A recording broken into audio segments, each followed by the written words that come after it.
Hello students, welcome to Students Panda classes. Today, myself Utkalika and we are studying about the rise of nationalism in Europe, that is the first chapter of 10th NCERT.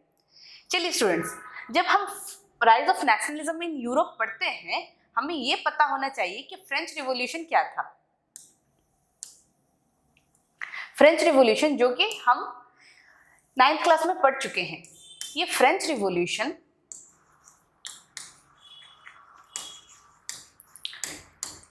Revolution कहीं ना कहीं Europe को affect कर रहा था।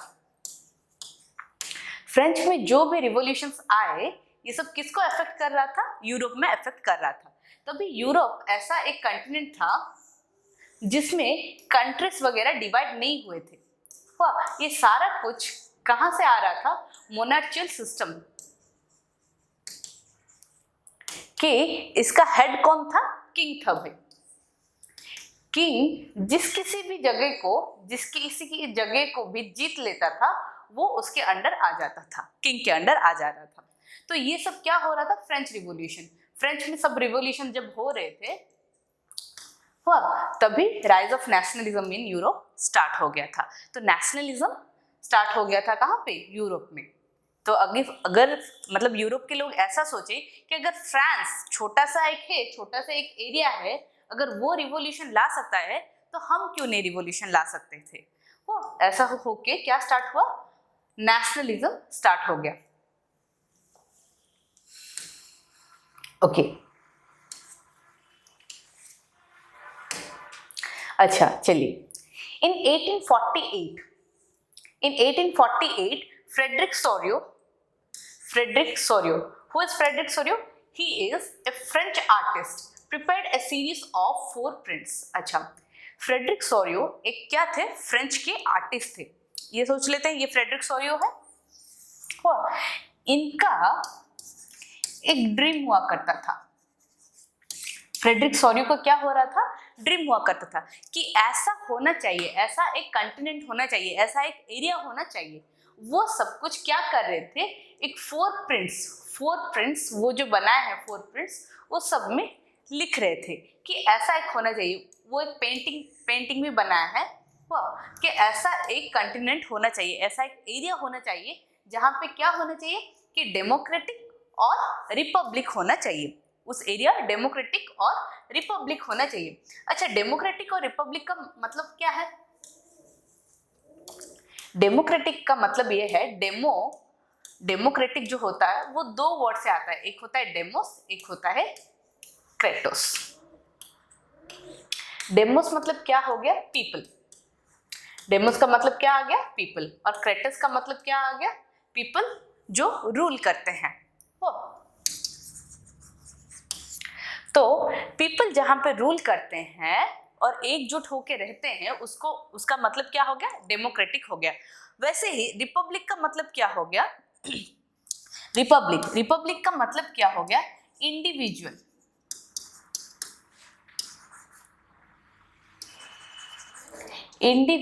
Citizen का rights, the rights of individual citizen. अभी demo का मतलब क्या आ जाता है? पीपल, सभी मिलके जो रूल करते हैं। और रिपब्लिक मतलब सिंगल लोगों का, इंडिविजुअल सिटीजन का जो भी क्या होता है, जो भी राइट्स होता है। तो हमारा इंडिया क्या है? Democratic and Republic. डेमोक्रेटिक भी है और रिपब्लिक भी है। अभी पहले नहीं था, पहले नहीं था।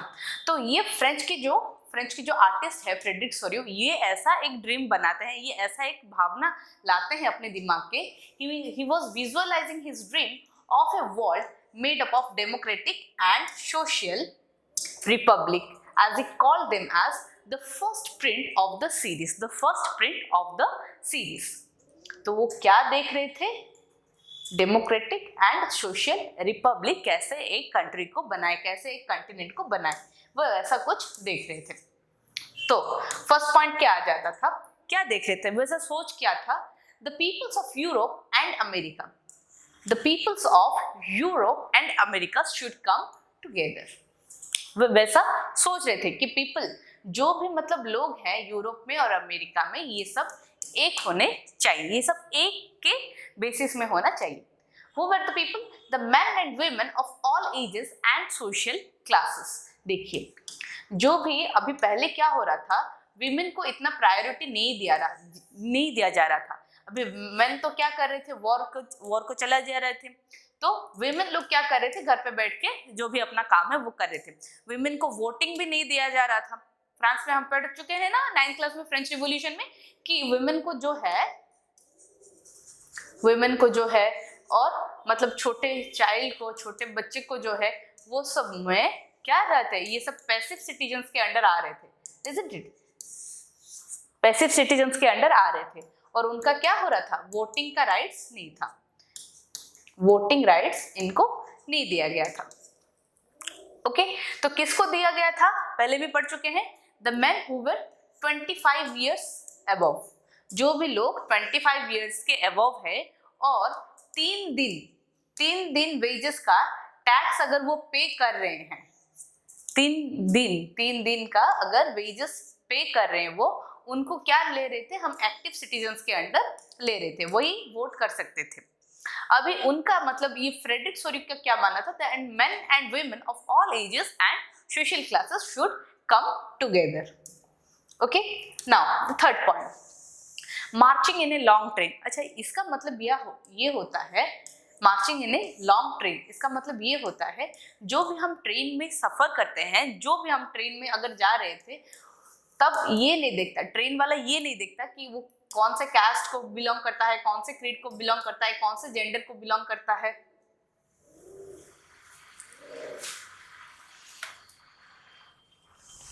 कौन से जेंडर को बिलोंग करता है, ये सब हम नहीं देखते जब हम ट्रेन में ट्रैवल कर रहे थे। तो अभी वो हो रहा था, फ्रेडरिक सोरी ये बोल रहे थे कि अगर हम ट्रेन में जा रहे हैं, तो जैसा हम कास्ट, जेंडर या फिर क्रीड को नहीं बिलीव करते, वैसे ही हमें ऐसा होना चाहिए, ऐसा ही हमारा फ्रांस का कंट्री होना चाहिए, फ्रांस या फिर हम बोल सकते हैं यूरोप, वैसा होना चाहिए। ओके, ये सब कौन सोच रहे थे, Frederic Sorrieu. Next, offering homage to the Statue of Liberty. Offering homage, homage मतलब क्या हो गया, respect, offering respect to the Statue of Liberty. Statue of Liberty हम बाद में देखने वाले पिक्चर में, स्टैच्यू ऑफ लिबर्टी, लिबर्टी का मतलब क्या हो गया, फ्रीडम हो गया ना।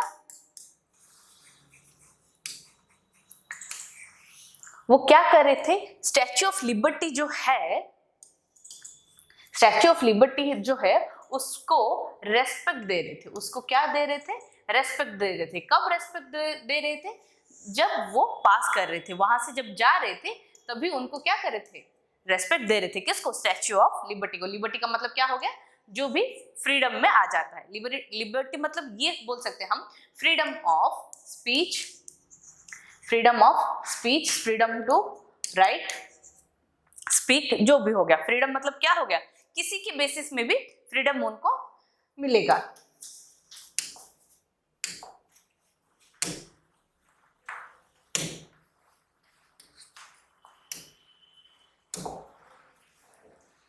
नेक्स्ट, तो अभी देखिए ये वाला डायग्राम देखिए, ये वाला पिक्चर देखिए, ये वाला, ये जो पिक्चर है ये फ्रेडरिक सोरी का इमेजिनेशन है।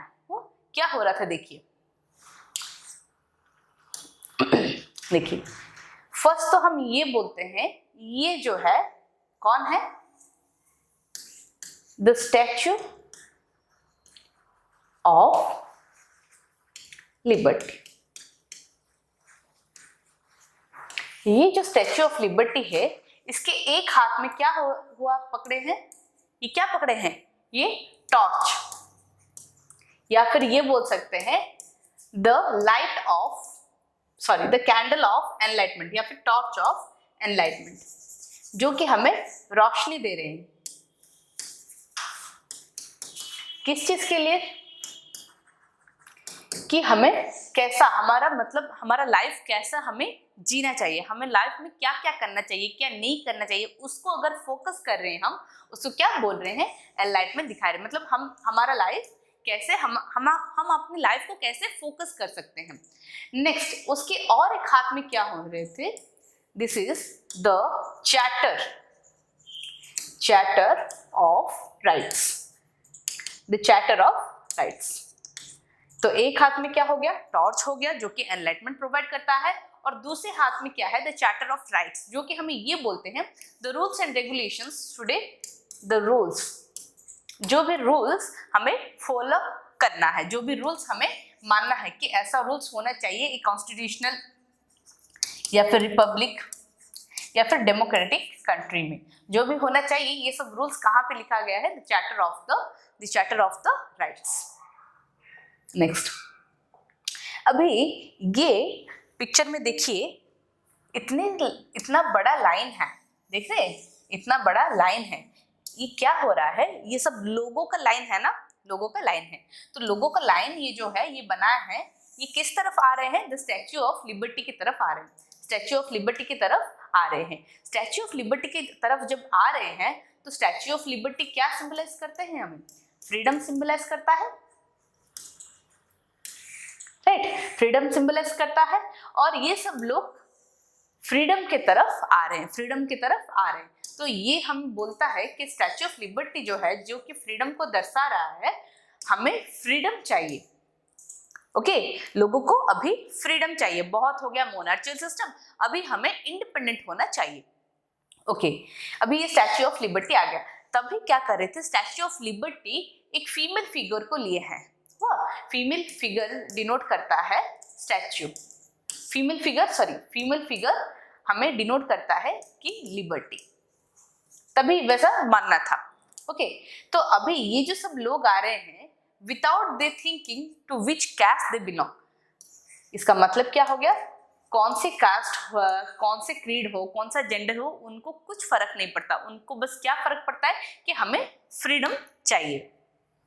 ये जो लोग हैं, ये कुछ जर्मन के लोग हैं, फ्रांस के लोग हैं, पोलैंड के लोग हैं, सब मिलके सब दौड़ रहे हैं स्टैच्यू ऑफ लिबर्टी की तरफ। अभी ये क्या हो गया, स्टैच्यू ऑफ लिबर्टी के पास पहुंच गए हैं, they already have reach to the Statue of Liberty, मतलब फ्रीडम के आसपास वो पहुंच गए हैं। तो इस सब को देख के जीसस जो है, एंजल्स जो है, वो सब क्या प्रोवाइड कर रहे हैं, ब्लेसिंग्स, वो सब क्या प्रोवाइड कर रहे हैं, ब्लेसिंग्स, कि तुम ठीक राह पे चल रहे हो, बढ़ते रहो।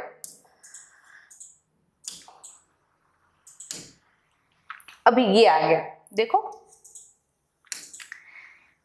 ये जो है, ये क्या हो गया, the Statue of Liberty, the torch of enlightenment she bears in one hand, so in one hand she bears the torch of enlightenment, जो कि हमें ये दर्शाता है कि हम हमारा लाइफ कैसे हम एनलाइटमेंट कर सकते हैं, कैसे हम फोकस कर सकते हैं, कैसे ब्राइट अप कर सकते हैं हम हमारे लाइफ को। वो दूसरे हाथ में क्या है, the charter of the rights of man in the other, तो एक और हाथ में क्या आ गया, the charter of the rights of man, what should a man do for a living, for a respectful, for a righteous life, क्या क्या rights उनके पास होना चाहिए। The artist of the time of the French Revolution personified liberty as a female figure, अभी हम बोले तो liberty क्या ले रहे थे उस टाइम में, फीमेल फिगर को ले रहे थे एज लिबर्टी, एज फ्रीडम। उस टाइम वीमेन को क्या ले रहे थे, या फिर फीमेल फिगर को एज फ्रीडम वो सोच रहे थे, ओके। ये सब लोग कहाँ बढ़ रहे हैं, स्टैच्यू ऑफ लिबर्टी की तरफ बढ़ रहे हैं, ओके। नाउ नेक्स्ट,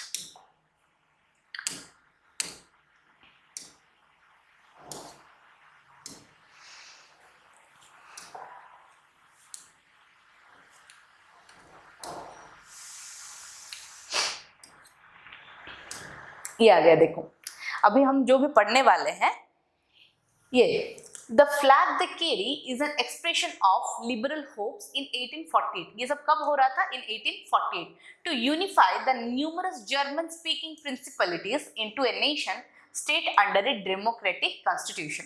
तो ये बोल रहा है, जो भी वो फ्लैग कैरी कर रहे थे, जो भी ये सब लोग फ्लैग कैरी कर रहे थे, अभी यहाँ पे है फ्लैग जो कैरी कर रहे थे, वो क्या एक्सप्रेस कर रहे थे, लिबरल होप्स, लिबरल होप्स मतलब क्या हो गया, फ्रीडम होप्स, कि अभी हमें आज़ादी मिलना है।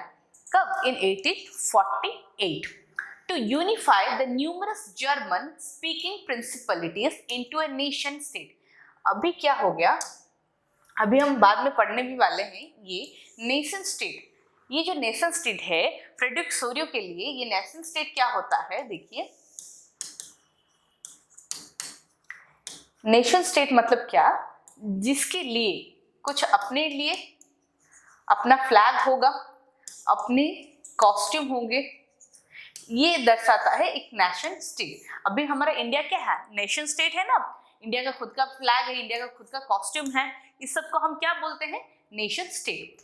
Under a democratic constitution, democratic constitution मतलब क्या, लोगों का कॉन्स्टिट्यूशन, जहाँ पे लोगों के रूल्स फॉलो होंगे, लोगों का मतलब लोगों के लिए, पीपल्स के लिए, लिख लेते हैं हम,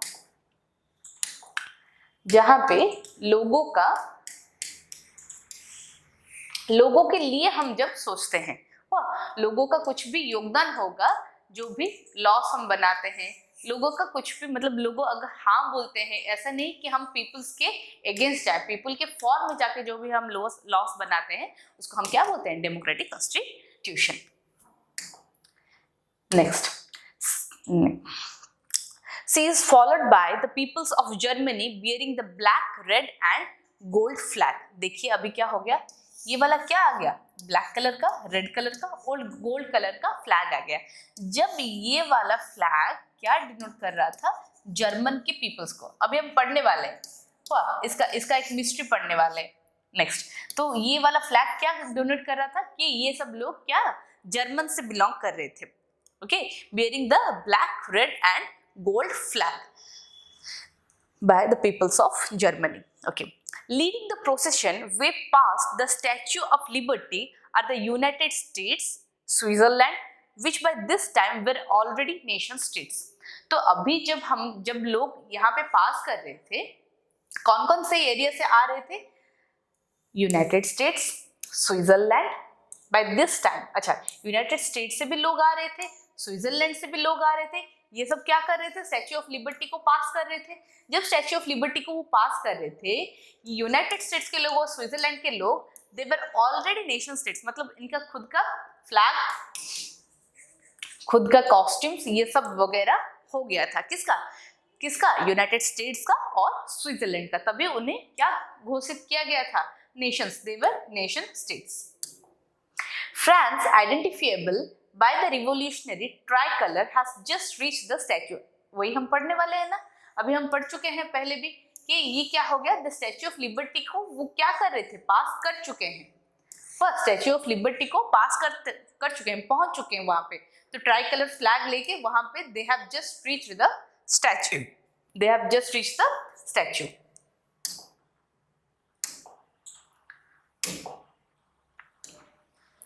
नेक्स्ट, पहले भी हमें बोला गया था, from the heavens above Christ, saints and angels gaze upon the scene. They have been used by the artists to symbolize fraternity among the nations of the world. तो अभी ऊपर से क्या आ रहा है कि ब्लेसिंग्स आ रहा है, तुम जो भी कर रहे हो भाई अच्छा ही कर रहे हो। Okay, the angels gaze upon the scene, gaze मतलब क्या, ब्लेसिंग्स दे रहे, वाह दे रहे। They have been used by the artist. अच्छा, ये सब क्या बनाया गया था, ये एक पेंटिंग है ना, ये एक पेंटिंग है जो कि बनाया गया था।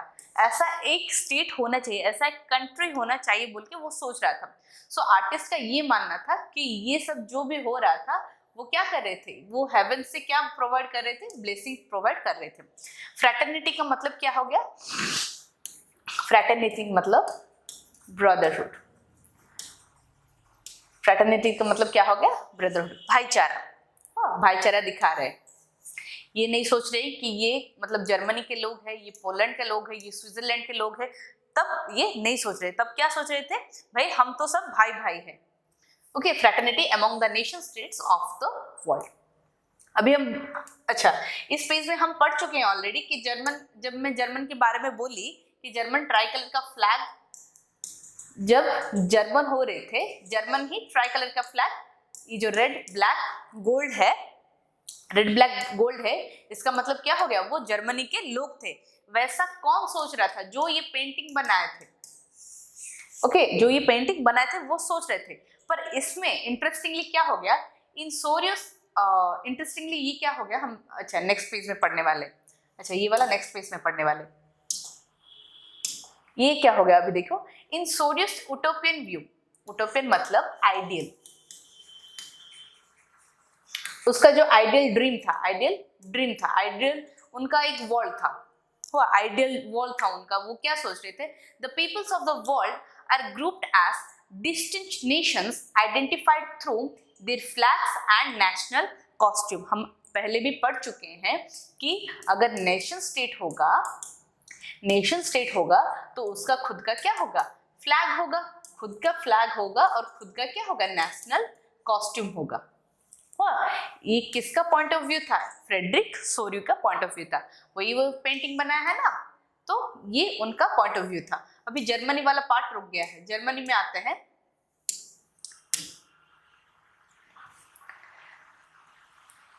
इंटरेस्टिंगली क्या हो गया, interestingly at the time when Sorrieu created this image, जब ये सोरियू ये पेंटिंग बना रहे थे क्या या फिर बना चुके थे, the German people did not yet exist as a united nation।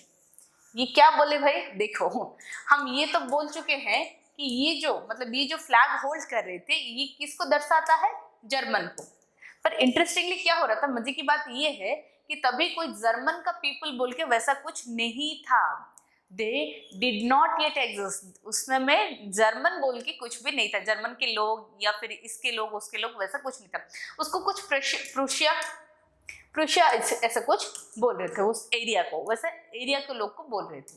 Okay, ना following the German people are the peoples of Austria, the kingdom of the two Sicilies, Lombardy, Poland, England, Ireland, Hungary and Russia।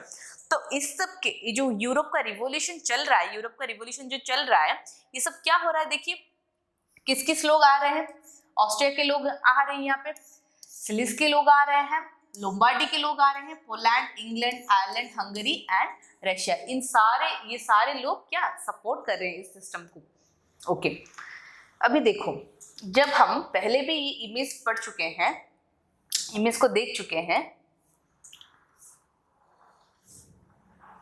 ये जो image को हम देख चुके हैं, अभी देखो इसमें कचरा भर के पड़ा है, isn't it? कचरा है ना यहाँ पे, तो ये सब जो लोग यहाँ पे रैली करके आ रहे हैं, सोच लो ये रैली करके आ रहे हैं, ये जो कचरा है ये क्या है, ये जो कचरा है ये हमें ये दर्शाता है कि हम मोनार्चियल सिस्टम, ये जो मोनार्चियल सिस्टम है या फिर मोनार्चियल सिस्टम है, इस सब को हम डिस्ट्रॉय करके या फिर पीछे छोड़ के हम आगे बढ़ रहे हैं। ओके, तो ये सब कचरे में क्या आ जाता है, किंग का क्राउन और किंग का वेपन्स, ये सब तोड़ फोड़ के हम फ्रीडम की तरफ बढ़ रहे हैं। अभी हमें ये सब नहीं चाहिए, इसको हम मतलब पढ़ेंगे बाद में, शैटर्ड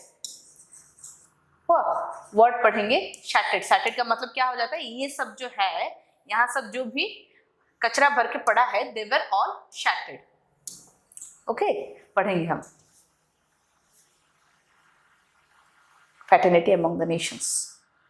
नेक्स्ट, हाँ, on the earth is the foreground of the image lie the shattered remains of the symbols of absolute। देखो अभी ये जो यहाँ पे आ गया, ये क्या हो गया, शैटर्ड मतलब क्या, मतलब सारा फैला के इधर उधर सब करके सब गिराया है, क्या गिरा है, किंग का क्राउन, या फिर ऐसा डायरेक्ट हम बोल सकते हैं कि हम मोनार्चियल सिस्टम को छोड़ रहे हैं। मोनार्ची का जो सिस्टम है, मोनार्ची सिस्टम मतलब क्या हो गया, जहां पे किंग्स का रूल चलता है, जहां पे किंग रूल करता है, वो अपने मर्जी से जो भी है वो कर सकता है। So the image lie is the shattered remains of the symbols of absolutist का मतलब क्या है, सोचो,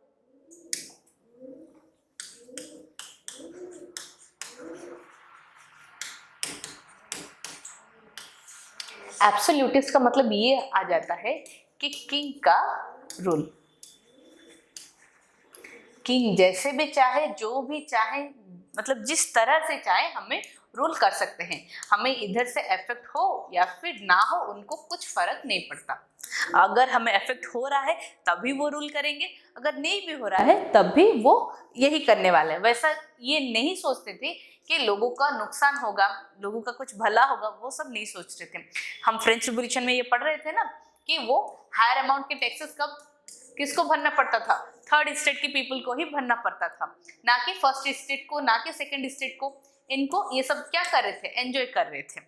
वेराज थर्ड स्टेट की पीपल जो कि बिजनेसमैन थे, लॉयर्स थे, उन सबको ही भरना पड़ता था टैक्सेस। ओके, तो क्या आ गया,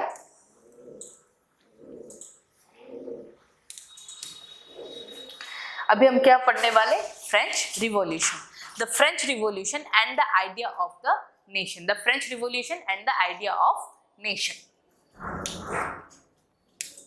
तो जब भी हम यूरोप की बात करते हैं,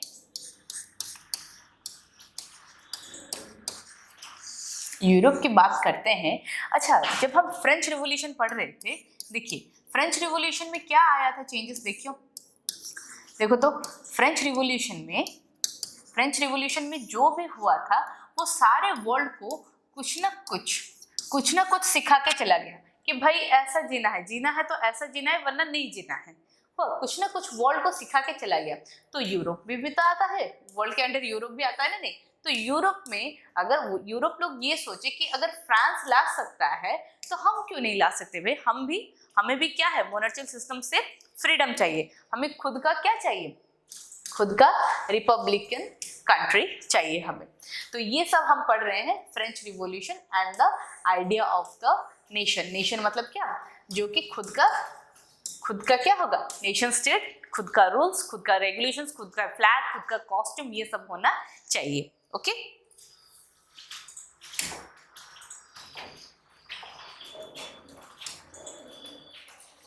नाउ मेन पार्ट पे आ जाते हैं, the French revolution and the idea of nation. During the 19th century, जब भी हम सेंचुरी की बात करते हैं, स्टूडेंट्स याद रखना, जब भी हम सेंचुरी की बात करते हैं, अगर ये बोल रहा है 19th सेंचुरी, इसका मतलब क्या है, अप टू 90s। इसका मतलब क्या है, फ्रॉम 1800 टू 1900। 1900 के बाद क्या आ जाएगा 20th सेंचुरी। तो 1900, अगर 1900 से 2000 ले रहे हैं, इसका मतलब क्या आ गया, ये 20th सेंचुरी है। वैसे ही 2000 से 2100, ऐसा ये क्या हो गया, 21st सेंचुरी। अभी हम किस में जी रहे हैं, अभी हम 21st सेंचुरी में अभी है। जब भी ये आता है सेंचुरी की वर्ड, ये याद रखने, जब भी ये आता है इसके before, that is from 18 to 19। So during the 19th century क्या हुआ, देखिए, nationalism emerged as a force brought about the sweeping changes in the political and mental world of Europe। तो अभी क्या हो गया, देखो नेशनलिज्म आया। नेशनलिज्म का मतलब क्या है, यूनाइटेड फीलिंग, यूनाइटेड फीलिंग।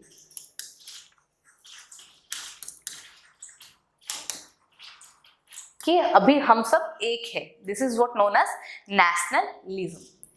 तो ये सब एक वाला फीलिंग क्या आ गया, एमर्ज हुआ एज ए फोर्स।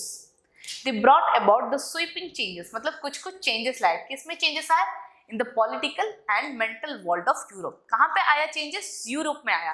क्या चेंजेस आए, पॉलिटिकली मतलब क्या है, जो पॉलिटिक्स करते हैं, वो पॉलिटिकल मतलब जो भी ये किंग्स का रूल होता है, रूलर का रूल होता है, ये सब पॉलिटिकल चेंजेस हैं। एंड मेंटल वर्ल्ड मतलब सोच में भी कुछ चेंजेस आए, लोगों के सोच में भी क्या हुआ, बदला आया। देखते हैं, the end result of these changes was the emergence of the nation state. इसका एंड रिजल्ट क्या, अभी नेशनलिज्म हो गया, रूल्स एंड रेगुलेशन क्या हो गया, पॉलिटिकल चेंजेस आ गए। पॉलिटिकल जो भी चेंजेस आ गए, पॉलिटिकल में जो भी पॉलिटिकल चेंजेस आ गए, अभी उसका एंड रिजल्ट कुछ तो होगा ना। तो उसका एंड रिजल्ट क्या हो गया, the emergence of the nation state.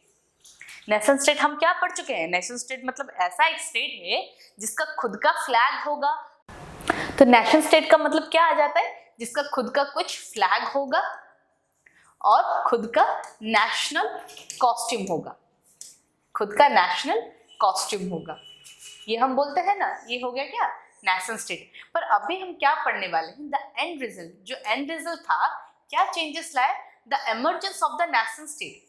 तो नेशन स्टेट तो उभर के आ गए, पर क्या हुआ, in place of the multi dynastic empires. तो कहां से ये जो उभर के आए, कुछ छोड़ के तो उभर के आए, इससे पहले तो ये नहीं था। एमरजेंस का मतलब क्या हो गया, बिगिनिंग हो गया, राइट। एमरजेंस का मतलब क्या हो गया, बिगिनिंग हो गया। तो ये अगर बिगिनिंग हो रहा है, ये अगर बिगिनिंग हो रहा है तो इसका मतलब क्या है, इससे पहले कुछ रहा होगा। उसके पहले क्या था, मल्टीनेशनल डायनेस्टिक एम्पायर्स। ये मल्टी डायनेस्टिक एम्पायर्स क्या है भाई, चलिए इसको सॉल्व करते हैं कि मल्टी डायनेस्टिक एम्पायर्स क्या है। सपोज सोच लो ये यूरोप में एक एरिया है, हुआ। अच्छा, यूरोप में ये एक एरिया है, ये एक एरिया है। नेक्स्ट, ये एक कुछ किंग रूल कर रहे हैं, ये सेकंड किंग रूल कर रहे हैं, थर्ड किंग, ऐसा कुछ किंग्स हुआ, 4-5 किंग ये सब रूल कर रहे हैं। तो सोच लो अगर इन दोनों के बीच में वॉर स्टार्ट हो गया, इन दोनों के बीच में अगर वॉर स्टार्ट हो गया और ये वाला किंग जीत गया, फर्स्ट वाला किंग जीत गया, तो इसके अंडर ये पूरा एरिया आ जाएगा। इसके अंडर ये फर्स्ट किंग के अंडर ये पूरा एरिया आ जाएगा। अगर ये पूरा एरिया ये फर्स्ट किंग के अंडर आ जाता है तो अभी जो लोग हैं इस सेकंड किंग को कोई नहीं पूछेगा, ये बचा हुआ होगा या मर गया तो वैसे भी नहीं पूछने वाले। तो अगर सेकंड किंग बच भी गया है तब भी नहीं पूछने वाले। किसको पूछेंगे, अभी पूजा किसको करेंगे, फर्स्ट किंग को पूजा करेंगे। वाह, तुम ही हो माता पिता, तुम ही हो, वैसा कुछ। ओके, तो फर्स्ट किंग को ही पूछेंगे। क्यों पूछेंगे भाई, इनके अंडर में आ गया, ये वाला पूरा एरिया फर्स्ट किंग के अंडर आ गया। तो ये अगर फर्स्ट किंग के अंडर आ गया, पीपल सब किसको रेस्पेक्ट देंगे, फर्स्ट किंग को ही रेस्पेक्ट देंगे। वाह, इसके जो भी रूल्स रेगुलेशन होगा फर्स्ट किंग का वो फॉलो करेंगे। कहाँ के, वहां के लोग जो भी उस एरिया के अंडर आते हैं। तो हम मल्टीनेशनल किसको बोलते हैं, तो ये एरिया अभी डिवाइड हो गया है ना, ये एक ही एरिया है, ये एक ही एरिया है, पर ये पूरा एक कंटिनेंट है, पर एरिया क्या हो गया, डिवाइड होके आ रहा है। इसको हम क्या बोलते हैं, मल्टी नेशन डायनेस्टिक। मल्टी हो गया, ओके, नेशनल हो गया, हाँ ये एक एक नेशनल है ना। तो डायनेस्टिक एम्पायर्स, जो भी रूल कर रहे थे किंग के रूल को हम एम्पायर बोलते हैं ना, एम्पायर्स ऑफ यूरोप। तो इसको छोड़ के अब क्या आ गया, emergence of the nation state. अभी नेशन स्टेट का स्टार्ट हो गया है, मल्टी डायनेस्टिक अभी खत्म हो गया। Now the third one, the concept and practices of a modern state. The concept and practices of a modern state in which a centralized power exercised sovereign control over a clearly defined territory। अच्छा, अभी modern state क्या हो गया भाई, modern state का मतलब ये है कि जहां पे एक सेंट्रल होगा। अभी देखो सपोज इंडिया का सोच लो, ये इंडिया है, इंडिया में सेंट्रलाइज पावर सेंट्रल का होता है, राइट। सेंट्रल में जो भी पावर होते हैं उसको हम क्या बोलते हैं, मॉडर्न स्टेट बोलते हैं, जिसका पावर सेंटर में राय करता है, जिसका पावर सेंटर में रहता है उसको हम क्या बोलते हैं कि वो एक क्या हो गया, मॉडर्न स्टेट हो गया ना, which is a centralised power exercised sovereign control. हाँ, पीपल का कंट्रोल ओवर ए क्लियरली डिफाइंड टेरिटोरी।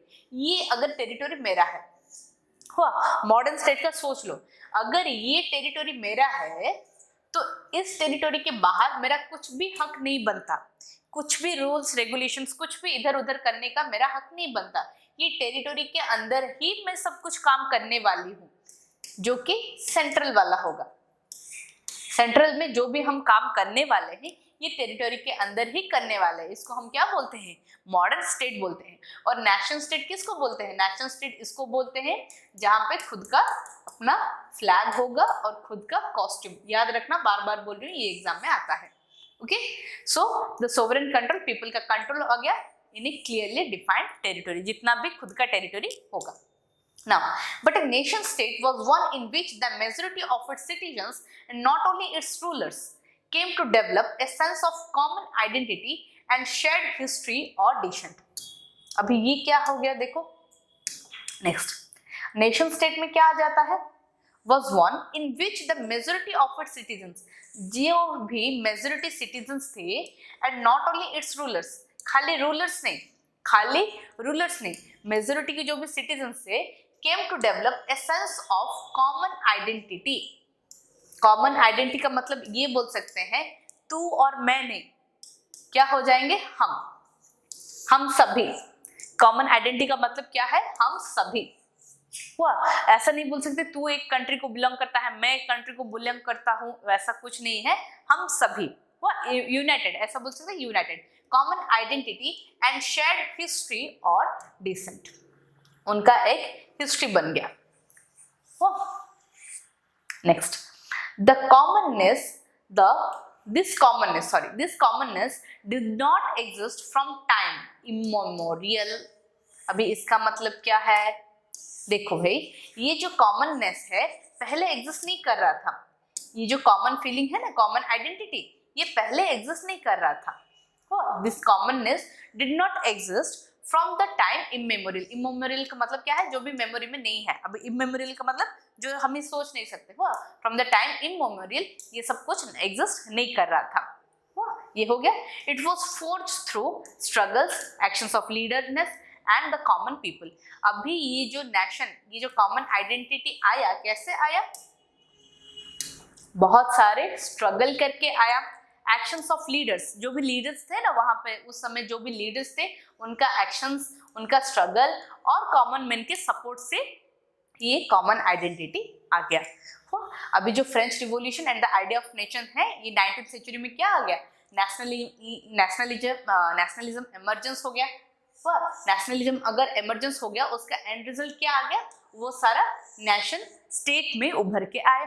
ये नेशन स्टेट पहले नहीं था, पहले क्या था, multi dynastic empire. Multi dynastic empire मतलब क्या हो गया था, ऐसा एक एरिया, मतलब एरिया डिवाइड होके जो किंग्स रूल कर रहे थे, वो हो गया multinational dynastic. The concept and practices of modern state, modern state भाई क्या हो गया, जो जहाँ के सेंट्रल को पावर दिया जाएगा। सेंट्रल को पावर कहाँ पर दिया जाएगा, कि टेरिटरी के अंदर ही, clearly defined within its territory.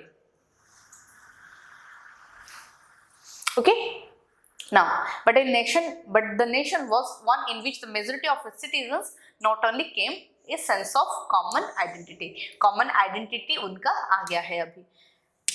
Okay, next. अच्छा, ये हम पहले बाद में देखने वाले हैं, अभी ये देखेंगे। देखो, the French revolution and the idea of nation, ये कंटिन्यू हो रहा है। The first clear expression of nationalism came with the French Revolution in 1789। अच्छा, हम पढ़े हैं ना फ्रेंच रिवॉल्यूशन कब हुआ था, 1789। ये याद रखना है हमको डेट, ये हमें नहीं भूलना है, क्योंकि इसके बाद ही क्या हो गया, यूरोप में नेशनलिज्म स्टार्ट हो गया। The first clear expression of nationalism came with the French revolution. जब फ्रेंच रिवॉल्यूशन हुआ, भाई याद रखना, जब फ्रेंच रिवॉल्यूशन हुआ तभी नेशनलिज्म स्टार्ट हुआ, एक्सप्रेशन ऑफ नेशनलिज्म स्टार्ट हुआ, नेशनलिज्म फीलिंग स्टार्ट हुआ। France was a full-fledged territorial state in 1789। France पहले क्या था, फुल फ्लेड्ज टेरिटोरियल स्टेट था, under the rule of absolute monarch. इसका मतलब क्या हो गया, फ्रांस 1789 के पहले क्या हो रहा था, मोनार्च के अंडर आ रहा था। मोनार्च के अंडर मतलब क्या, किंग्स रूल चल रहा था, वहां पे किंग्स का रूल्स रेगुलेशंस चल रहा था। कहाँ पे, फ्रांस में 1789 से पहले। अच्छा, फुल फ्लेड्ज टेरिटोरियल स्टेट, जो भी ऐसा एक स्टेट है जो कि एब्सोल्यूट मोनार्क, जो भी किंग बोले, अगर तुझे मानना है, जो भी किंग बोले, जितना भी टैक्स पे करना है, ये सब लोगों को सुनना पड़ रहा था। Now, many political and constitutional changes came in the wake of the French Revolution। जब हम फ्रेंच रिवॉल्यूशन पढ़ रहे थे तभी ये भी पढ़ रहे हैं कि फ्रेंच रिवॉल्यूशन बहुत सारे चेंजेस लाए। तो फ्रेंच रिवॉल्यूशन ऐसा हुआ कि पॉलिटिकल और कॉन्स्टिट्यूशनल चेंजेस भी लाया। पहले भी हम पढ़ चुके हैं कि पॉलिटिकल और कॉन्स्टिट्यूशनल चेंजेस लाया। कहाँ लाया, in the wake of French revolution. French revolution के चलते चलते ही पॉलिटिकल और कॉन्स्टिट्यूशनल चेंजेस आ गए। जो हम पढ़ रहे हैं ना, जो नेशनल असेंबली वो फॉर्म किए थे, नेशनल असेंबली जो फॉर्मेशन वो किए थे, वहां पर भी ये सब हो गया था। वहां वहां पे तभी ही पॉलिटिकल और कॉन्स्टिट्यूशनल चेंजेस आ गए थे। Now it led to the transfer of sovereignty from the monarchy to a body of French citizen. जो फ्रेंच में रिवॉल्यूशन आया भाई, तो क्या हो गया, फ्रेंच में तो रिवॉल्यूशन आ गया, रिवॉल्यूशन का मतलब क्या हो गया सोच लो तो, जो भी रिवोल्ट करके हम चेंजेस ला गए वो हमें रिवॉल्यूशन बन रहा है। मतलब ऐसा बोल सकते हैं, न्यू रूल्स एंड रेगुलेशंस बोल सकते हैं, new rules and regulation, revolt करके जो भी हम नया कुछ रूल्स एंड रेगुलेशन लाए उसको हम क्या बोलते हैं, फ्रेंच रिवॉल्यूशन, सॉरी रिवॉल्यूशन बोलते हैं। तो अभी क्या हो गया, जो रिवॉल्यूशन हुआ पॉलिटिकल और कॉन्स्टिट्यूशनल चेंजेस तो लाया, तो किस हिसाब से लाया देखो, it led to the transfer of sovereignty from the monarchy to a body of French citizen. इसका मतलब क्या आ जाता है, मोनार्ची के अंडर जो भी पावर था, सोवरेनिटी का मतलब पावर हो गया, मोनार्ची के अंडर मतलब किंग के अंडर जो भी पावर था वो किसको आ गया, फ्रेंच सिटीजन्स को आ गया। अभी फ्रेंच सिटीजन्स क्या बोले, भाई तू बहुत काम कर लिया, अभी हमें काम करने दे, वो तू राजा बहुत दिन हो गया, तो राजा ही बनता आ गया है, अभी हमें क्या करना है, अभी हमारा अपना पावर देखने दे। ये किसका सोच था, ये किसका सोच था, अभी फ्रेंच रिवॉल्यूशन में जो जो इफेक्ट हो गए थे। नेक्स्ट, ये फर्स्ट पॉइंट हो गया। सेकंड पॉइंट क्या हो गया, the revolution proclaim that it was the people who would henceforth constitute the nation and shapes its dynasty। तो ये बोले, देखो ये पीपल ऑफ, ये लोग ही है जो कि नेशन को शेप और डिस्टाइन कर सकते हैं। मतलब भविष्य जो भी करेंगे वो कौन करेंगे, लोग ही अभी कर सकते हैं, और राजा नहीं कर सकता। राजा नहीं सोचता कि लोगों को क्या इफेक्ट हो रहा है, क्या उनको सर्कमस्टेंसेस झेलना पड़ रहा है, तो अभी कौन सोचेगा, लोग ही ये बदलाव ला सकते हैं। ये जो रिवॉल्यूशन है ये सब लोग ही ला सकते हैं। तो क्या पढ़े, नेशनलिज्म। अच्छा, फ्रेंच रिवॉल्यूशन कब स्टार्ट हुआ था, 1789 को, 1789 को स्टार्ट हुआ था। 1789 में फ्रेंच में रिवॉल्यूशन आ गया था। उससे पहले क्या हो रहा था, मोनार्चियल सिस्टम स्टार्ट हो गया था। मोनार्ची का मतलब क्या है, किंग के अंडर जो भी रूल्स एंड रेगुलेशंस है वो सब फॉलो कर रहे थे लोग। तो अभी फ्रेंच में रिवॉल्यूशन आ गया तो सारा कुछ ये सोचने लगे, सारे और साइड के एरियाज जो भी कंट्रीज है वो सब सोचने लगे, अगर फ्रांस एक छोटा कंट्री होकर भी रिवॉल्यूशन ला सकता है तो हम क्यों नहीं ला सकते भाई। इसलिए ये सब नेशनलिज्म रिवॉल्यूशन तब स्टार्ट हो गया था। ओके, ये सब रिवॉल्यूशन का पार्ट है। वो कैसे लड़ रहे हैं, कैसे अपने हक के लिए वो लड़ रहे हैं। नेक्स्ट,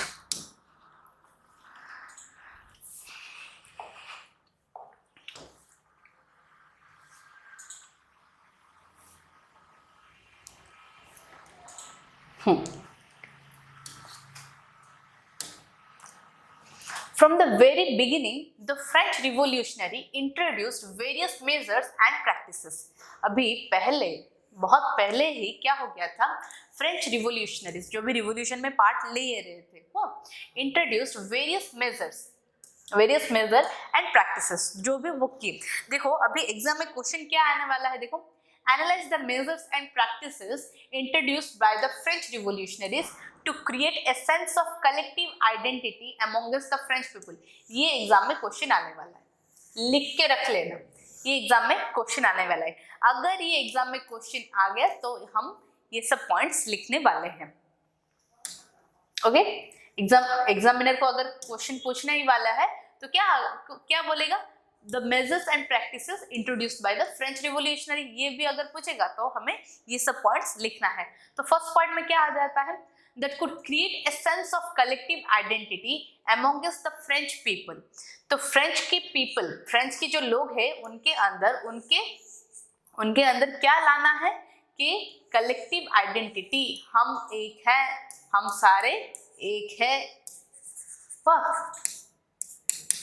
हम सारे एक ही है, जो भी कास्ट हो, जो भी क्रीड हो, जो भी नेशन हो, जो भी हो, हम सब एक ही है। ओके, ये कहाँ लाना था, ये कहाँ लाना था भाई, फ्रेंच के पीपल के अंदर ये सब डालना था कि हम यूनाइटेड हैं। नेक्स्ट, द आइडियाज ऑफ ले पैट्री का मतलब क्या है, द फादरलैंड, एंड ली सिटोयन, ये लो सिटोयन क्या है, द सिटीजन को हम ये बोल रहे थे सिटोयन, और पैट्रिक को मतलब हम फादर बोल रहे थे वो। तो the ideas of la patrie the fatherland and the citizens emphasize the notion of a united community enjoying equal rights under a constitution.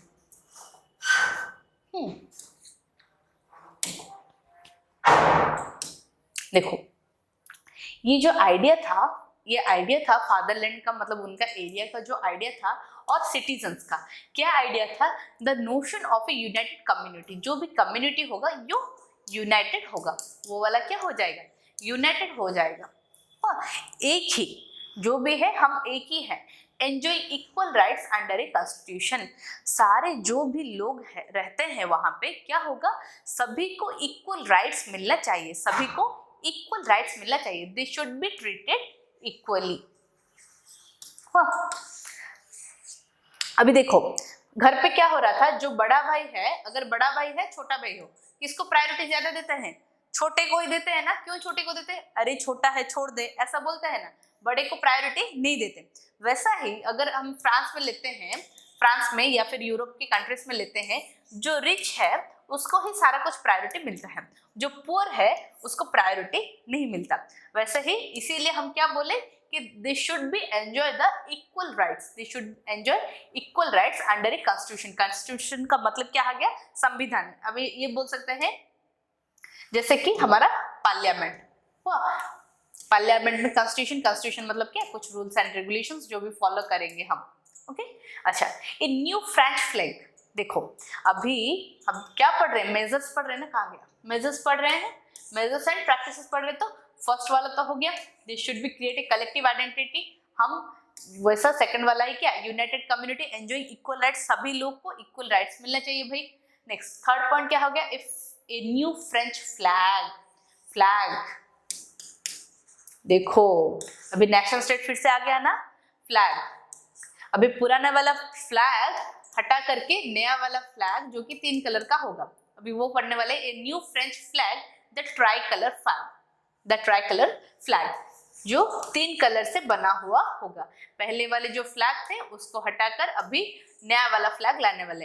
ऐसा क्यों किया, जो पहले वाला फ्लैग था वो मोनार्चियल सिस्टम को डिनोट कर रहा था, हुआ जो पहले वाला जो फ्लैग था वो मोनार्चियल सिस्टम को डिनोट कर रहा था, इसीलिए हम बोले कि अभी मोनार्चियल सिस्टम नहीं होगा, अभी तो क्या हो जाएगा, अभी रिपब्लिक आ जाएगा, रिवॉल्यूशन के बाद क्या हो जाएगा, हम सब क्या हो जाएंगे, रिपब्लिक कंट्री बोलने लगेंगे, हम इंडिपेंडेंट हो जाएंगे। अगर इंडिपेंडेंट होना है तो फ्लैग क्यों नहीं चेंज करे भाई, फ्लैग को भी हमें चेंज करना है और उसका क्या 3 कलर लाना है, उस फ्लैग के अंदर 3 कलर लाना है।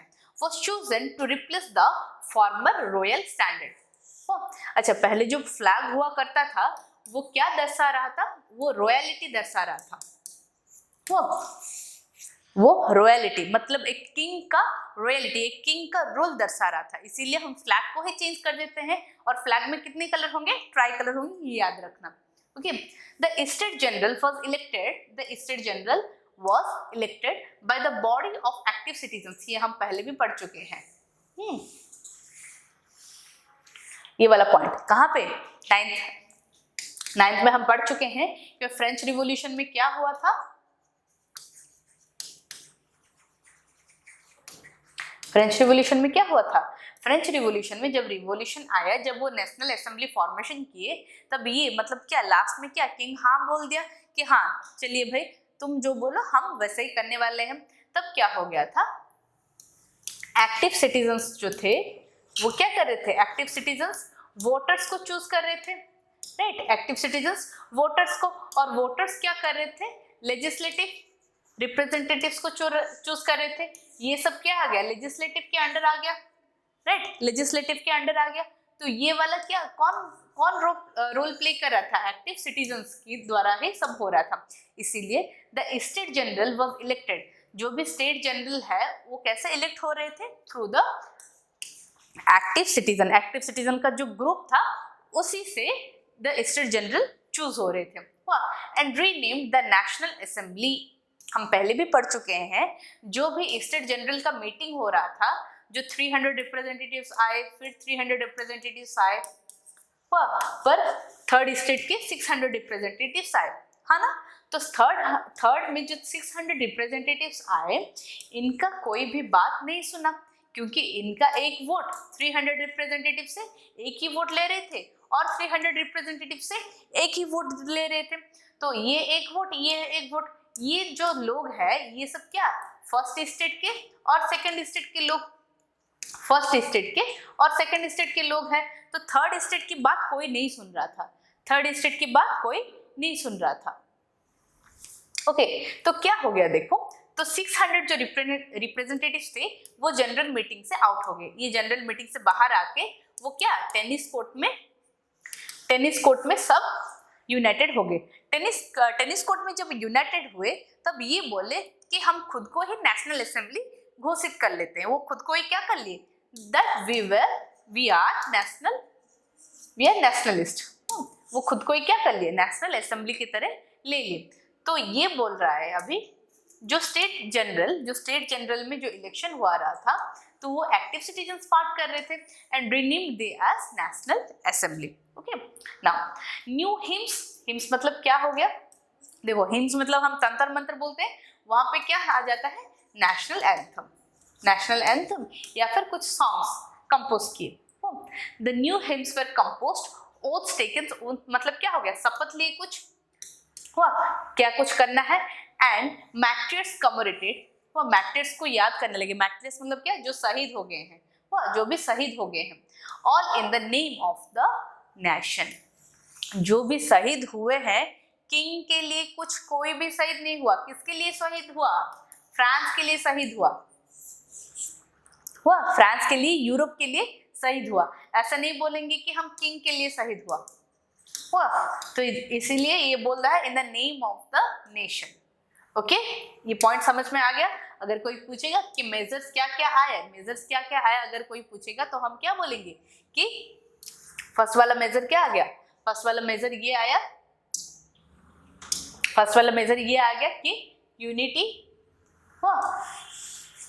Next equal rights, enjoying the equal rights, फिर ट्राइकलर फ्लैग, नया ट्राइकलर फ्लैग होगा। Next Easter generally active citizens elect करेंगे नेशनल असेंबली को, न्यू हिम्स वर कंपोज्ड, ओस मैटेरियल्स, ये हो गया।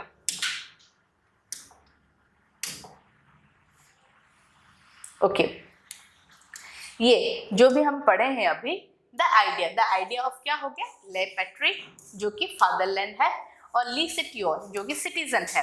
दे emphasise the nation of a united community enjoy equal rights under a constitution. इसका मतलब क्या हो गया, जो भी नेशन है, जो भी यूनाइटेड कम्युनिटी को बिलोंग करेंगे, they should be enjoying equal rights. देखो भाई, अभी हम लोग रहते हैं, किसी को पूरा राइट्स मिलेगा, किसी को मतलब कुछ राइट्स मिलेगा, तो ये तो ना इंसाफी हो गया ना। तो they should be enjoying the equal rights under the constitution, और जो भी हम पहले पढ़ चुके हैं इसका एक डायग्राम है। नेक्स्ट,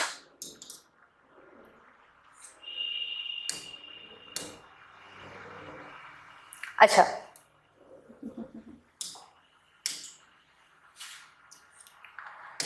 देखो, a centralized administrative system was put in place and it formulated uniform laws for all citizens within its territory। अबे मेजर्स चल रहा है वो, a centralized administrative कैसा होना चाहिए भाई, centralized, जो कि सेंट्रल के बेसिस में काम करने लगे, was put in place and it formulated uniform laws बनाने स्टार्ट कर दिए। ये बुक देख रहे हो, revenue, justice, loss, they centralized the formulated uniform laws for all citizens। सारे सिटीजन्स के लिए एक ही जैसा लॉस बनाए, सारे citizens equal rights, equal loss क्या करने वाले हैं, बियर करने वाले। किसके अंडर आ रहा है भाई, विद इन द टेरिटोरी, याद रखना, विद इन द टेरिटोरी के बाहर कुछ भी रूल्स रेगुलेशंस चेंज हो सकते हैं, राइट्स भी चेंज हो सकता है, पर टेरिटोरी के अंदर सभी को क्या मिलेगा, इक्वल राइट्स मिलेगा, सभी को equal rights. Okay, now the second one is internal customs, duties and dues were abolished and a uniform system of weights and measures were adopted। अभी क्या हो गया देखो, पहले क्या हो रहा था, देखो ये एक एरिया है, अगर कोई इस एरिया से इस एरिया को जा रहा है तो उसको टैक्स पे करना पड़ता था।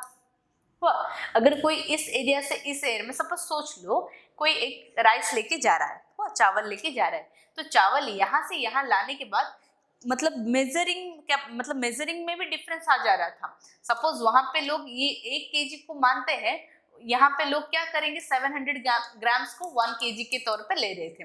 तो मेजरिंग इंस्ट्रूमेंट में भी डिफरेंस आ रहा था। तो ये सब क्या कर लिया गया, एबोलिश कर लिया गया, ये सबको एबोलिश कर दिया गया, बंद कर दिया गया। हुआ, ये सब अभी नहीं होने वाला। ओके, तो internal custom duties and dues were abolish and a uniform system of weights and measures was adopted. तो सारे में क्या एक ही चीज, अगर 1 किलो इसमें भी है, ये भी 1 किलो, ये भी 1 किलो, सभी में 1 किलो ही चलेगा। रीजनल डायलेक्ट्स वर डिस्करेज्ड, रीजनल डायलेक्ट्स वर डिस्करेज्ड। अभी देखो क्या हो रहा है, अभी देखो ये कंट्री हो गया, यहाँ सब जो भी चल रहा है, देखो यहाँ सब में देखो इधर से इधर आने से बहुत सारे चेंजेस आ गए। इधर मतलब ये एरिया से इधर आने से एक ही कंटेंट को बिलोंग करते हैं पर चेंजेस आ जाते हैं। तो इसीलिए क्या कर रहे हैं, ये सब डिस्करेज कर रहे हैं, ये सब नहीं होना चाहिए। अभी क्या होना चाहिए ना, French as it was spoken and written in Paris become the common language of the nation। अभी क्या हो गया, देखो फ्रेंच जो है ये क्या हो गया, कॉमन लैंग्वेज हो गया या फिर नेशनल लैंग्वेज हो गया। French as it was spoken and written in Paris, कहाँ पे चल रहा था, पेरिस के अंदर चल रहा था। So it became the common language of the nation, common language of the nation.